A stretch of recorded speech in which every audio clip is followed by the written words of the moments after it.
What is up, guys? Media Master Menard here today, bringing you guys another movie review, and this time it's about Skyscraper featuring The Rock. I saw it last night and wanted to get my thoughts out there, so without further ado, let's talk about the movie. Let's just preface this conversation and say that I didn't have the greatest of expectations for this film. The Rock has somewhat of a shaky track record of being in great or even good movies, so that was my frame of mind going into this film. And maybe because I didn't have the highest of expectations, the film actually surprised me. It was better than the previews let on, and I actually thought it was a good film overall. So The Rock's character's name in this film is Will Sawyer, and we get to see at the beginning of the movie, he's a SWAT team member and he's trying to rescue a family in a hostage situation. While he's trying to rescue the family, the perpetrator actually blows himself up, and The Rock, we get to see in the next scene, loses part of his leg and he now has a prosthetic leg. And in this scene is where they really introduce the titular skyscraper. We get to see news reports on how it was built, why it was built, and some of the features of the building, like it has its own wind turbines, and it also has like this apartment resident area on the top, while they have business and commercial centers on the bottom. The building's creator, Zhao Longji, wants it to be the most visited tourist attraction in the world. And being a civil engineer myself, looking at this building is kind of cool. I know it's fictional and I'm nerding out, but I really like that aspect of the movie. However, there are some problems that I run into because of this later on. But seeing it compared to the Empire State Building and being something like triple the size of the Empire State Building and almost twice as tall as the Burj Khalifa is really just incredible to actually know how tall this skyscraper is. But enough nerding out. So Will Sawyer is actually contracted to assess the security and the fire control systems of the building. His friend Ben offers him an opportunity at this job because he is a small contractor who works out of his garage, so he usually wouldn't be getting jobs like this. But he ends up winning this job, in fact, which is a huge plus, and he gets a tablet that has facial recognition so that he alone can control these security systems. So after getting a tour of the skyscraper, Will and Ben are on a boat and they're discussing how they're readjusting to civilian life after being in the SWAT and being in the Marines. And it's kind of interesting to see this movie of all movies tackle such heavy topics, but I like it and I thought it was one of the film's strengths.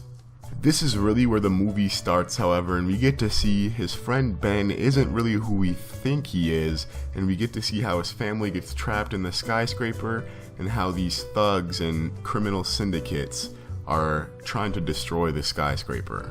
I won't detail any more of the plot because that's where the spoilers start, but I just wanted to give you a good background on the movie. So this movie is pretty lighthearted and doesn't take itself too seriously, and I think that's a good thing. From the preview, anyone watching this movie isn't expecting this movie to be super realistic, and it does have some cinematic moments of wow, that is ridiculously impossible, but it also has some lighthearted moments and some funny moments that The Rock is able to bring with his charisma that really do help the movie out.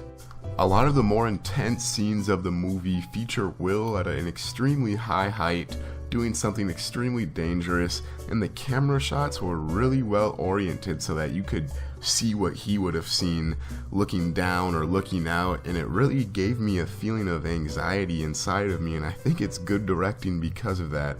I'm not too afraid of heights, but this movie really gave you a sense of the danger he was in. As far as acting goes, obviously it's a Rock movie, so there's going to be some cheesy moments like I mentioned earlier, but I thought his family did an overall really good job. More of my problems lie with the writing of this movie and not giving characters enough background story. It would have been nice to see more reasons why the crime syndicate wanted to take down the building. They gave a sufficient explanation, but I thought it could have been more in depth and kind of told us more and set the scene better. One of the main villains, not the main one, but the secondary villain, was this woman who was just very kick-ass. She would be super ruthless to her subordinates, she used them as tools, and you got to see her take on the Rock and do a bunch of cool things, and she didn't have any story at all, and I wished I could have known more about how she got how she was, why she was helping out the crime syndicate, but we never really got anything like that. There were a couple plot holes that held the movie back in my mind, and let's start off with the facial recognition tablet. The tablet is made so only Will Sawyer can operate it. So one of the crime syndicate villains gets their hands on this and forces Will's face to get scanned by the tablet. And she carries it in a car and drives around for quite a while, and the tablet doesn't relock itself. And I feel like a building's security being in jeopardy due to one tablet would probably lock itself or have constant facial recognition scanning going on to control it. So that really didn't make sense to me why that tablet wouldn't lock, and it was hard to suspend my disbelief for that. And my second issue with this movie plot hole wise is the fact that the building was on fire for a long period of time and did not collapse or have structural damage to it. Now I know the myth of everyone saying, oh, jet fuel can't melt steel and all that shenanigans, but as a civil engineer, let me go on a little rant here and explain something to you guys. So what you're seeing right now on the screen are stress strain curves. I'm not sure if it's for steel in particular, but this is just to explain a point. What this is showing is the given amount of stress it takes to reach a certain amount of strain. So in simpler terms, let's call stress the load applied and strain the amount of strength of the material being used. So you can see that at higher temperatures it takes much less load applied to get a same level of strength usage in a material such as steel. While extreme temperatures from something, say a fire, would not cause a steel beam to melt, it will significantly impact the structural strength of the material, and it will become like a noodle, as my professor would call it. And so if you can imagine steel beams becoming a noodle in a huge skyscraper like this, that would be a major problem to the structural integrity of the building as a whole. And that's why I don't understand how this building was still standing tall after all these problems and the fire control systems were shut down and there was like a massive fire on this building. And I know this is a civil engineer's dumb rant, but I just thought I wanted to put that out there that it really did bother me a lot. Well, now that I went off on that tangent, I'm about out of time to talk to you guys.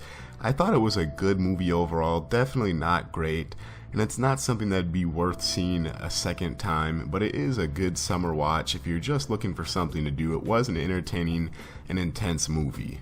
The Rock does keep this movie afloat, but I do think it was directed well overall, even if it is a bit predictable. And I think the ending fight scene was one of the coolest and most imaginative I've seen in a while, if I do say so myself. And that about wraps it up for today's video. Comment down below if you're planning on seeing this movie, and if you have seen this movie, what did you think about it? Was it a good movie? Was it a bad movie? Or was it just an entertaining movie that was just so-so? If you liked the video, leave a like and subscribe to the channel. I'm going to be bringing you guys more movies, TV, video game, and anime content. I'm going to leave a link to my Twitter down in the description below so you can find out when a new video will be coming out. And until then, this is Master Menard, signing off.